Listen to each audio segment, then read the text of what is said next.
नमस्कार मित्रों, desire point channel के इस नए वीडियो लेक्चर में मैं हूं अमित दुबे और हम आज के इस वीडियो लेक्चर में कक्षा 12 की इंग्लिश पोएट्री के 4th चैप्टर जिसका नाम है from an elegy written in a country churchyard का अध्ययन करेंगे।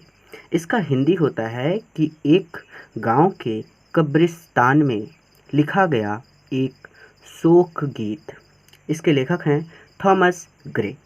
तो वीडियो शुरू करने से पहले मैं आपसे प्रॉमिस करता हूँ कि यह वीडियो आपके लिए बहुत ज़्यादा लॉजिकल और बहुत ज़्यादा इजी होगा और जब ये वीडियो ख़त्म होगा तब आपके लिए यह चैप्टर धुआं होने वाला है।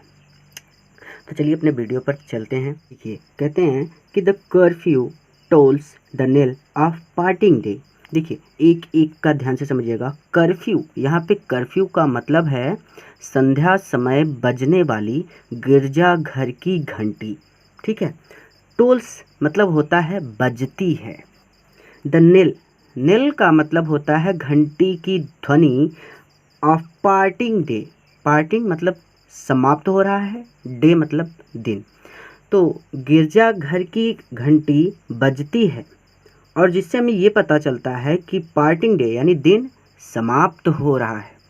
या फिर आप इसे कैसे कह सकते हैं कि गिरजाघर की घंटियाँ बजती हैं जिससे यह ज्ञात होता है कि दिन समाप्त हो रहा है। फिर से आराम से, कहीं नहीं जाना। देखिए, इसका मतलब होता है द कर्फ्यू का मतलब होता है गिरजाघर की घंटी यानी संध्या के समय बजने वाली गिरजाघर की घंटी। टोल्स मतलब बजती है। द नेल, द नेल का मतलब होता है घंटी की ध्वनि of parting day. Parting day यानी दिन समाप्त हो रहा है। गिरजाघर की घंटियाँ बजती हैं जिससे यह पता चलता है कि दिन समाप्त हो रहा है। आसान है। गिरजाघर की घंटियाँ बजती हैं जिससे ये पता चलता है कि दिन समाप्त हो रहा है। पार्टिंग डे मतलब दिन का समाप्त होना। द लोइंग हर्ड, देखिए, लॉइंग का मतलब होता है रंभाते हुए। हर्ड का मतलब होता है पशुओं के झुंड। विंड का मतलब होता है धीरे धीरे चलना। स्लोली मतलब धीरे धीरे। विंड और स्लोली दोनों एक ही मतलब रखेंगे। और द ली, और ली का मतलब होता है चारागाह। यानी द लोइंग हर्ड, पशुओं के झुंड रंभाते हुए, वाइंड स्लोली धीरे धीरे, चारागाह से घर की ओर लौट रहे हैं। ठीक है।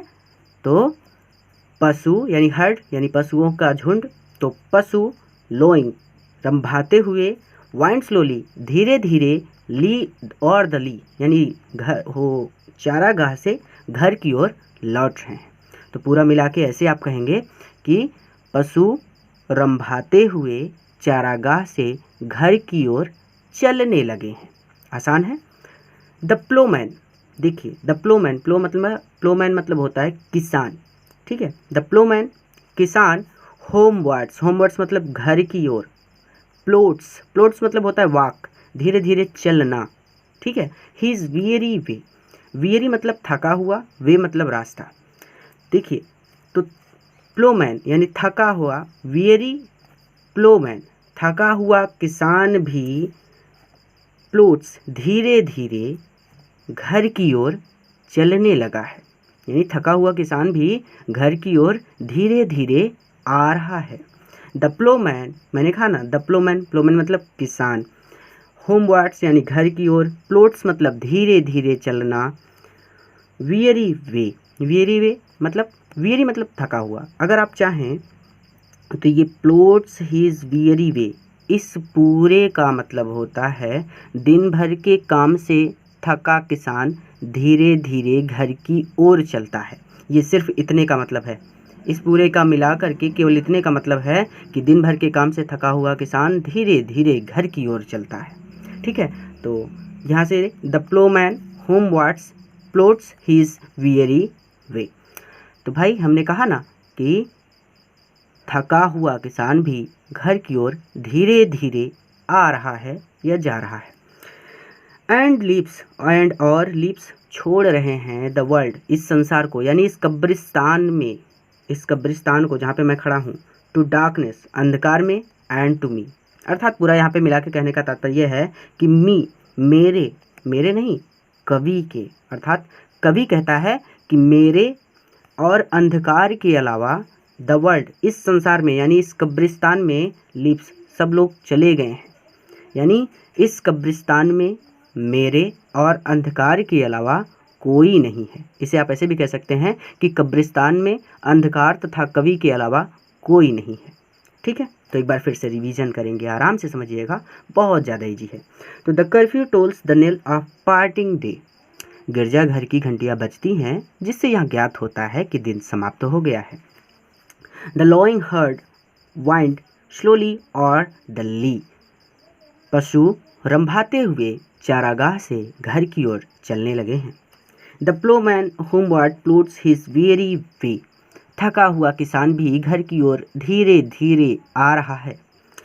And leaves the world to darkness and to me, और कब्रिस्तान में अंधकार तथा कवि के अलावा कोई नहीं है। Beneath those rugged elms, beneath मतलब होता है नीचे, दोज रग्ड एल्म्स, उन पुराने, रग्ड मतलब होता है पुराने या फिर आप भद्दे कह सकते हैं, तो उन पुराने एल्म्स, एल्म एक प्रकार का वृक्ष होता है, जंगली वृक्ष होता है, आपके स्क्रीन पे आ रहा है, आप देख सकते हैं। तो बीनीथ दोज रग्ड एल्म्स, उन पुराने या फिर आप भद्दे भी कह सकते हैं, तो उन भद्दे एल्म वृक्षों के नीचे, यू ट्रीज सेट, यू एक प्रकार का सदाबहार वृक्ष होता है, ट्री मतलब पेड़ होता है, शेड मतलब छाया, तो सदाबहार वृक्ष की छाया में दैट, कब्रें हैं, अर्थात निर्धन ग्रामीणों की एल्म के वृक्षों के नीचे तथा सदाबहार वृक्षों की छाया में अनेक कब्रें हैं। ठीक है, क्योंकि निर्धन लोगों पर यह कविता लिखी जा रही है, इसलिए यहाँ पे ये मतलब है कि निर्धन ग्रामीणों की एल्म के वृक्षों के नीचे तथा सदाबहार वृक्षों की छाया में अनेक कब्रें हैं। वेयर हीप्स द टर्फ, देखिए द वेयर हीप्स मतलब होता है उठती हुई, तो कब्र थोड़ा सा उठी हुई होती है ना, तो वही चीज़। द टर्फ मतलब होता है सूखी घास, तो where heaves the turf in many, कहते हैं कि वेयर हीप्स द टर्फ यानी उन पर सूखी घास उगी हुई है, उन कब्रों पर सूखी घास उगी हुई है। इन मैनी अ मल्डरिंग हीप मतलब होता है ढेर, और मल्डरिंग मतलब होता है मिट्टी के झरते हुए या फिर धीरे धीरे टूटते हुए, यानी आप सीधे सीधे कहिए कि ये कब्रें मिट्टी का ढेर लगती हैं। ठीक है, ये कब्रें मिट्टी का ढेर लगती हैं और उन पर सूखी घास उगी हुई है। फिर से आराम से, कहीं नहीं जाना। बीनीथ दोज रग्ड एल्म्स, उन पुराने या फिर आप भद्दे कह सकते हैं एल्म वृक्षों के नीचे तथा सदाबहार वृक्षों की छाया में निर्धन ग्रामीणों की कब्रें हैं। वेयर हीप्स द टर्फ, जिन पर घास उगी हुई है। अ मल्डरिंग हीप, और ये मिट्टी का ढेर लगती हैं, अर्थात ये कब्रें मिट्टी का ढेर लगती हैं। तो इसका रिवीजन अब नहीं करवाएंगे, आगे चलते हैं। ईच यानी प्रत्येक, in his narrow cell, narrow मतलब इस पतली सकरी, सेल मतलब कब्र में, फॉरएवर हमेशा के लिए। द रूट फादर्स, रूट मतलब गांव वालों के, फॉर फादर्स यानी पूर्वज, ऑफ द हैमलेट स्लीप, सो रहे हैं। ध्यान से समझिए कि ईच प्रत्येक, इन हिज नैरो सेल, इन प्रत्येक कब्रों में, फॉर एवर लेड हमेशा के लिए। द रूट फोर फादर्स, गाँव वालों के, रूट मतलब होता है असभ्य लोग यानी गाँव वालों के, फॉर फादर्स पूर्वज, ऑफ द हैमलेट स्लीप सो रहे हैं। इन सकरी कब्रों में गांव वालों के पूर्वज सदा के लिए सो रहे हैं या फिर लेटे हुए हैं। ठीक है, देखिए नैरो मतलब सकरी, सेल मतलब होता है छोटी कब्र, फॉरएवर लेड का मतलब होता है दफनाया जाना, फॉर फादर्स का मतलब होता है पूर्वज, हैमलेट का मतलब होता है गांव वाले या फिर सॉरी हैमलेट का मतलब होता है छोटा गांव। ठीक है, तो जो मेन था हमने आपको बता दिया है। तो ऐसे होगा कि each in his narrow cell for ever laid, each यानी प्रत्येक, इन हिज नैरो सेल इन सकरी कब्रों में यानी प्रत्येक कब्र में, तो ये इन सकरी कब्रों में, फॉर एवर लेड हमेशा के लिए सोए हुए हैं या फिर लेटे हुए हैं। द रूट फॉर फादर्स, इन गाँव वालों के पूर्वज, ऑफ द हैमलेट स्लीप, यानी इस छोटे से गांव वालों के पूर्वज हमेशा के लिए लेटे हुए हैं। तो पूरा का पूरा मिला के इस तरह से हमें कहना है कि इन संकरी कब्रों में गांव वालों के पूर्वज सदा के लिए लेटे हुए हैं। ठीक है, तो कोई डाउट मत रखिएगा, एक बार फिर से कर लेते हैं कि each in his narrow cell, इन प्रत्येक छोटी कब्रों में, संकरी कब्रों में, फॉर एवर लेड, हमेशा के लिए लेटे हुए हैं, the rude forefathers hamlet sleep, यानी इस छोटे से गांव वालों के पूर्वज।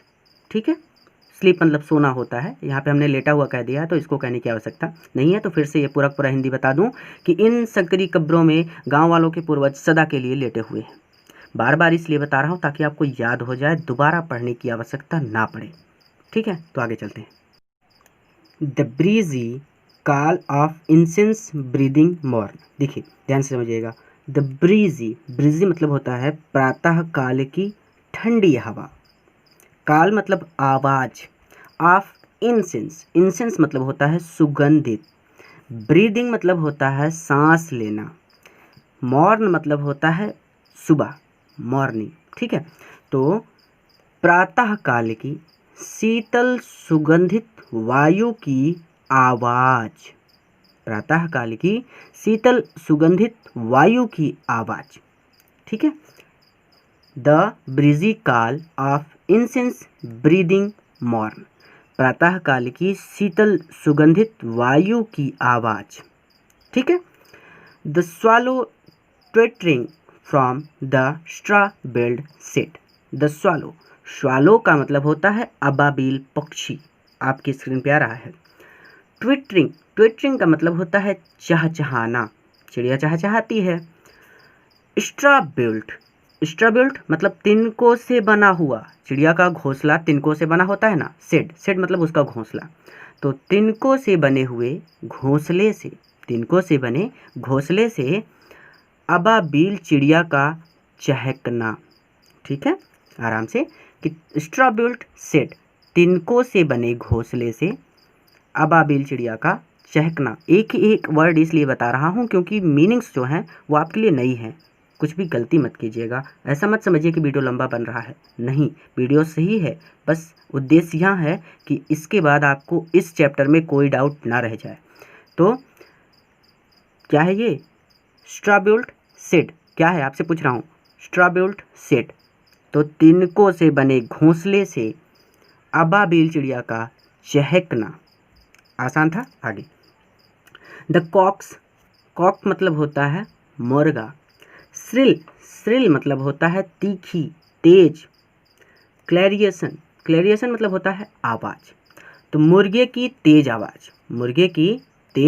आवाज, श्रिल मतलब तेज, क्लैरिएशन मतलब होता है क्लैरियन मतलब होता है आवाज। ठीक है, तो मुर्गे की तेज आवाज। ठीक है, मुर्गे की तेज आवाज।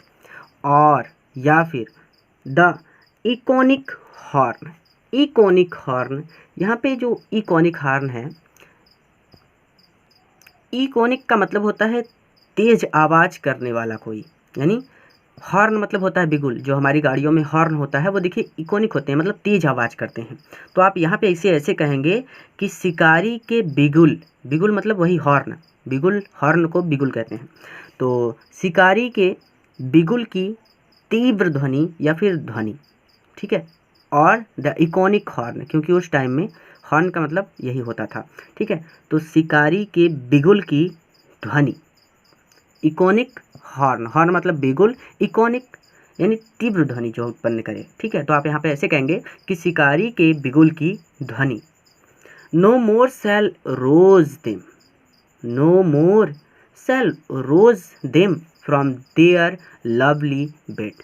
देखिए कहते हैं रोज का मतलब होता है उठाना, तो no more shall rouse them, उठा नहीं सकती, इन पूर्वजों को उठा नहीं सकती, फ्रॉम देयर लॉली बेड, उनकी कब्रों से, अर्थात इन मृत पूर्वजों को कब्र से नहीं उठा पाएगी, यानी इतना शोर होगा तो भी इन पूर्वजों को कब्र से उठाया नहीं जा सकता। तो रिवीजन करते हैं। ठीक है, the breezy call of incense breathing morn, अब मैं बार बार एक एक मीनिंग नहीं बताऊंगा। ठीक है, तो breezy call of incense breathing morn, प्रातः काल की शीतल सुगंधित वायु की आवाज़।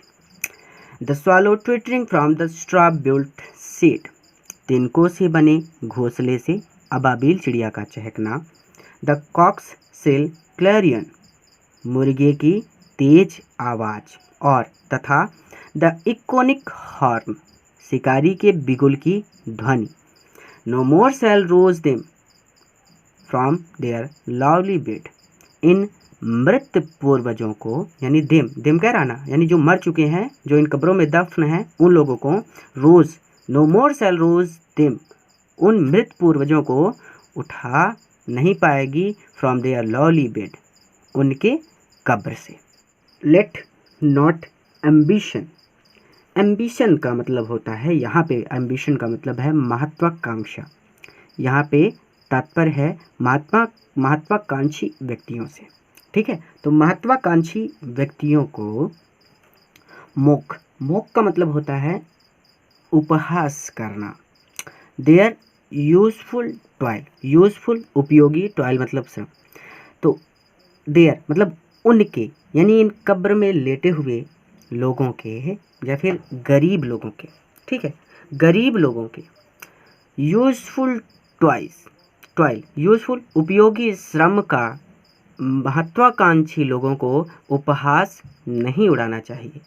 ठीक है, तो महत्वाकांक्षी व्यक्तियों को, गरीब लोगों के या फिर कब्र में दफन हुए निर्धन व्यक्तियों के उपयोगी श्रम का, ठीक है, मजाक नहीं उड़ाना चाहिए। Their homely joys, homely joys, homely मतलब साधारण, साधारण जॉयस यानी साधारण वस्तुओं में आनंद। ठीक है, देयर होमली जॉयस, उनके साधारण वस्तुओं में आनंद का उपहास नहीं उड़ाना चाहिए, क्योंकि गरीब लोग छोटी छोटी वस्तुओं में ही खुशियाँ ढूंढ लेते हैं। तो इसको कह रहे हैं कि उनके साधारण वस्तुओं में आनंद का उपहास नहीं करना चाहिए। एंड और डेस्टिनी ऑब्सक्योर, डेस्टिनी मतलब होता है भाग्य, ऑब्सक्योर का मतलब होता है अंधकारमय, और उनके अंधकारमय भाग्य का उपहास नहीं करना चाहिए। तो फिर से समझिए आराम से कि let not ambition mock their useful toil, महत्वाकांक्षी व्यक्तियों को कब्र में दफन हुए निर्धन व्यक्तियों के उपयोगी श्रम का मजाक नहीं उड़ाना चाहिए या फिर उपहास नहीं करना चाहिए। देयर होमली जॉयस, उनके साधारण वस्तुओं में आनंद का उपहास नहीं करना चाहिए। एंड डेस्टिनी ऑब्सक्योर, और उनके अंधकारमय भाग्य का उपहास नहीं करना चाहिए। नॉर ग्रैंडियोर, ग्रैंडियोर मतलब धनी लोग, शान से जो जीते हैं, शक्तिशाली जो व्यक्ति हैं उनके लिए। नॉर ग्रैंडियोर, और ना ही शक्तिशाली व्यक्तियों को हियर सुनना चाहिए। With a disdainful smile, disdainful का मतलब होता है घृणा से भरी हुई, स्माइल का मतलब होता है मुस्कान के साथ। ठीक है, तो ना ही, नॉर मतलब ना ही शक्तिशाली व्यक्तियों को सुनना चाहिए घृणा से भरी हुई मुस्कान के साथ। द शॉर्ट, साधारण, एंड सिंपल यानी छोटा और साधारण, एनालल्स, एनालल्स का मतलब होता है जीवन इतिहास ऑफ द पुअर, गरीब लोगों का, यानी इन गरीब व्यक्तियों का जीवन इतिहास। ठीक है, तो द शॉर्ट एंड सिंपल, छोटा और साधारण जीवन इतिहास इन गरीब व्यक्तियों का। तो समझ में आया? तो देखिए, तो इन गरीब व्यक्तियों का छोटा और साधारण इतिहास अमीर या फिर धनी लोगों को घृणा भरी मुस्कान के साथ नॉर हियर नहीं सुनना चाहिए। तो मैंने एक एक वर्ड को एक्सप्लेन कर दिया। ठीक है, तो अब मैं थोड़ा सा फास्ट इसको एक्सप्लेन करता हूँ फिर से। तो nor grandeur hear with a disdainful smile, धनी लोगों को घृणा से भरी मुस्कान के साथ नहीं सुनना चाहिए। The short and simple annals of the poor, इन गरीब व्यक्तियों के छोटे तथा साधारण जीवन इतिहास को। ठीक है, एनालस मतलब होता है जीवन इतिहास। ठीक है, तो फिर से एक बार रिवीजन कर लेते हैं कि let not ambition mock their useful toil, धनी लोगों को इन गरीब या फिर कब्र में दफन हुए निर्धन व्यक्तियों के, जैसा आप कहना चाहें आप कह सकते हैं। ठीक है, तो let not ambition mock their useful toil, तो महत्वाकांक्षी व्यक्तियों को कब्र में दफन हुए निर्धन व्यक्तियों के उपयोगी श्रम का उपहास नहीं उड़ाना चाहिए। देयर होमली जॉयस, उनके साधारण वस्तुओं में आनंद का उपहास नहीं उड़ाना चाहिए। एंड डेस्टिनी ऑब्सक्योर, और उनके अंधकारपूर्ण भाग्य का उपहास नहीं उड़ाना चाहिए या फिर उपहास नहीं करना चाहिए।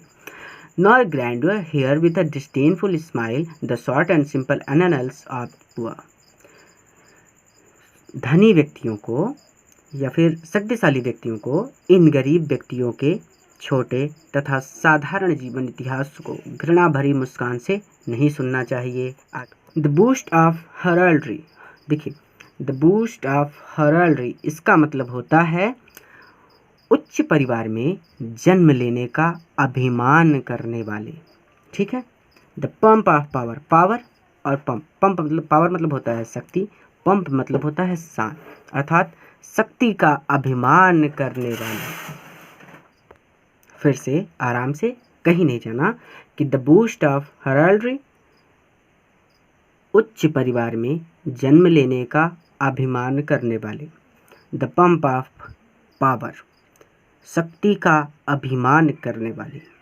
एंड ऑल दैट ब्यूटी, यानी वे सभी, दैट ब्यूटी यानी सुंदर व्यक्तियों, यानी सभी सुंदर व्यक्तियों की, ऑल दैट वेल्दी और गिव यानी सभी धनी व्यक्तियों की, यानी सभी सुंदर व्यक्तियों की, सभी धनी व्यक्तियों की। ठीक है। फिर से कि उच्च परिवार में जन्म लेने वाले, शक्ति का अभिमान करने वाले, सभी सुंदर व्यक्तियों की और सभी धनी व्यक्तियों की, यानी सुंदर व्यक्तियों तथा धनी व्यक्तियों की, सभी की। अवेट्स प्रतीक्षा करती है, अवेट्स मतलब होता है प्रतीक्षा करना। अलाइक, अलाइक मतलब होता है समान रूप से। The inevitable our, inevitable our यानी the hour of death which can not be avoided. इसका हिंदी में मतलब है कि मृत्यु का समय जिसे टाला ना जा सके। तो मृत्यु समान रूप से प्रतीक्षा करती है, सॉरी इनवाइटेबल आवर, इनइवाइटेबल आवर यानी मृत्यु समान रूप से प्रतीक्षा करती है। फिर से, तो इनवाइटेबल आवर का मतलब है मृत्यु। ठीक है। या मृत्यु जो समय, मृत्यु का समय कभी टाला नहीं जा सकता। तो मृत्यु अलाइक समान रूप से, अवेट्स प्रतीक्षा करती है। फिर से पूरा का पूरा आराम से। द बूस्ट ऑफ हर्ल्ड्री उच्च परिवार में जन्म लेने से अभिमान करने वाले। द पंप ऑफ पावर शक्ति का अभिमान करने वाले। एंड ऑल दैट ब्यूटी सभी सुंदर व्यक्तियों की। ऑल दैट वेल्दी और गेव सभी धनी व्यक्तियों की। Awaits alike the inevitable our मृत्यु समान रूप से प्रतीक्षा करती है, अर्थात सभी मृत्यु का शिकार होते हैं। ठीक है। कोई दिक्कत नहीं होनी चाहिए। 3 लाइन मैंने 3 बार रिवीजन किया है, फिर से कर दे रहा हूँ कि द बूस्ट ऑफ हर्ल्ड्री उच्च परिवार में जन्म लेने से अभिमान करने वाले। द पंप ऑफ पावर शक्ति का अभिमान करने वाले। एंड ऑल दैट ब्यूटी सभी सुंदर व्यक्तियों। द ऑल दैट वेल्दी और गिव सभी धनी व्यक्तियों की मृत्यु प्रतीक्षा करती है, अर्थात सभी मृत्यु का शिकार होते हैं। तो 3 लाइन मैंने 3 बार रिवीजन कराई। आगे चलता हूँ, ये लास्ट लाइन है, ध्यान से समझिएगा कि द पाथ्स, पाथ्स मतलब होता है रास्ता, ऑफ ग्लोरी, ग्लोरी मतलब होता है यश। ठीक है। लीड, देखिए यहाँ पे the paths of glory lead but to the grave, अर्थात द पाथ्स ऑफ ग्लोरी वैभव के रास्ते, यश के रास्ते, leads but to the grave कब्र की ही ओर जाते हैं। Lead but to the grave, grave मतलब होता है कब्र। तो वैभव के रास्ते, पाथ मतलब रास्ता, ग्लोरी मतलब यश, वैभव, तो वैभव के रास्ते lead but to the grave कब्र की ही ओर जाते हैं, अर्थात यहाँ पे कहना चाहते हैं कि मृत्यु से कोई बच नहीं सकता है। तो आज के इस वीडियो में इतना ही। वीडियो कैसा लगा हमें ज़रूर बताइएगा। अपने मित्रों के साथ भी शेयर कीजिएगा ताकि वहाँ भी इस वीडियो का लाभ ले सकें। पूरा वीडियो देखने के लिए आपका बहुत बहुत धन्यवाद।